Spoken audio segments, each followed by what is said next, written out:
Rama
1000 ने देवताओं का 1000 वर्ष तक तपस्या किया, इतनी कठिन तपस्या किए तो स्वयं भगवान शिव का प्राकट्य हुआ। और फिर उन्होंने कहा, हे शिलाद, मैं तुम्हारी तपस्या से अत्यंत प्रसन्न हूँ, वरदान मांगो, क्या चाहते हो? तो शिलाद ऋषि ने कहा कि प्रभु, मुझे अजर अमर पुत्र चाहिए। तो भोलेनाथ ने कहा कि मैं स्वयं तुम्हारे यहाँ पुत्र रूप में प्रकट होऊंगा, इसलिए तुम यज्ञ करो और उसी यज्ञ से मेरा प्राकट्य होगा। तो शिलाद ऋषि ने फिर यज्ञ की रचना किए और महाराज बड़े ही दिव्य भाव से यज्ञ आरंभ किया। भगवान शिव का ध्यान लगाया, शिव को आसन दिए हैं और शिव को आसन दे करके भगवान शिव का स्मरण करते हुए यज्ञ आरंभ किया। तत्क्षण फिर भगवान शिव ने एक बालक के रूप में वहां पर यज्ञ नारायण के रूप में प्राकट्य हुआ और बड़े ही प्रेम भाव से सभी शिलाद ऋषि और उसके जो परिवार हैं गदगद हो गए उस बालक के रूप को देख करके। जो बालक का रूप था बड़े ही आनंद को देने वाला था, इसलिए इनका नाम नंदी रखा। जो आनंद को दे उनका नाम नंदी। और फिर इस प्रकार नंदी जी का जात कर्म संस्कार किए हैं शिलाद ऋषि ने। और फिर भगवान नंदी जी जब 5 वर्ष के हो गए तो भगवान भोलेनाथ ने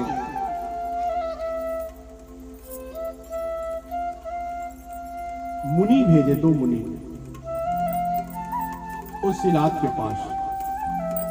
5 वर्ष में ही नंदी जी सारे शास्त्र को ज्ञान अध्ययन कर लिया था। 5 वर्ष में संपूर्ण शास्त्र का ज्ञाता हो गया था।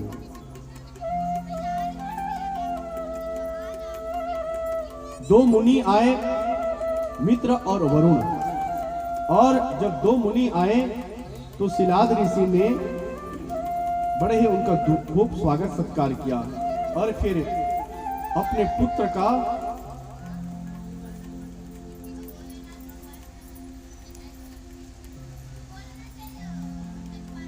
आयु पूछा उनसे कि मेरे पुत्र की आयु कितनी है, ये दीर्घायु है कि नहीं? क्यों? क्योंकि भगवान शिव ने वरदान दिया है, इसलिए आप इनकी आयु बताइए। तो महाराज मित्र और वरुण 2 ऋषि आए थे, उन्होंने फिर कहा कि हे शिलाद, सब कुछ तो अच्छा है पर इनकी आयु कम है।